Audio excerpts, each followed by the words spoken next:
માતાજી મિત્રો, આજે આપણે તૈયાર થઈ ગયા છીએ. તો આજે આપણે બહાર જવાનું છે. હારીજ આપણે જવાનું છે મેરડીમાના મંદિરે દર્શન કરવા. અને જો હજુ મારા બાબુ તૈયાર થવાના બાકી છે.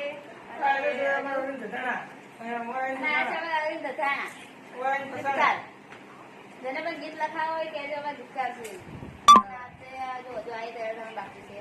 અને આમાં ગિફ્ટ છે મેરડીમાની. તો શું છે અત્યારે નહીં કહું તમને. તો આ ગિફ્ટ લાવ્યા છીએ. તો મેરડીમાન મંદિરમાં ગિફ્ટ મૂકવાની છે.